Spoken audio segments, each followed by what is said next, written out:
Now, I said what natural gait really is.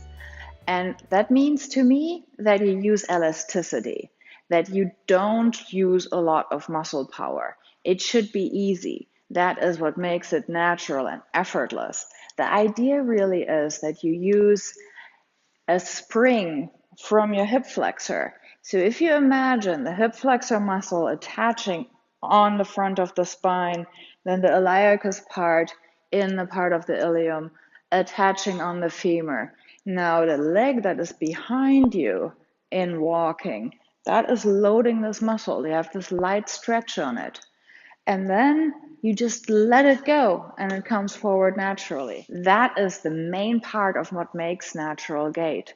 Now, the nice side effects are that while you're doing this, the action of the hip flexor and this going through the hip instead of binding onto the hip makes it possible that the whole spine gets into this light rotation pattern.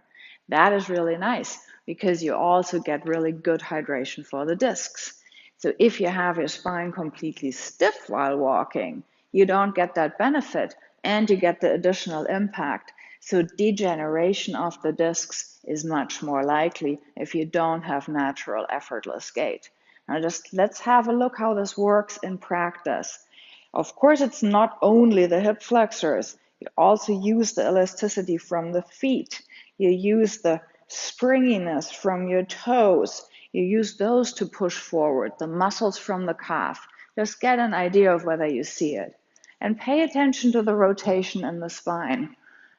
When you're doing movement evaluations and you don't have much time to look at every aspect, we don't need to make it like gait analysis and physical therapy. Just look at the bigger patterns.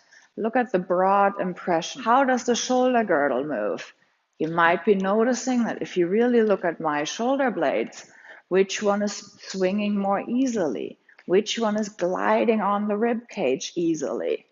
Which one feels like it's hanging a little bit?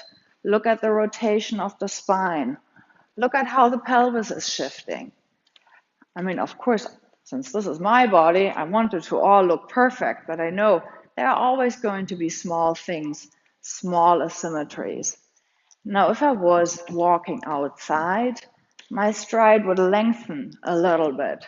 I would use a bit more of this elasticity because the longer my steps, the more the stretch of the hip flexor, the more easily the leg comes forward. And that is truly what makes it natural, effortless gait.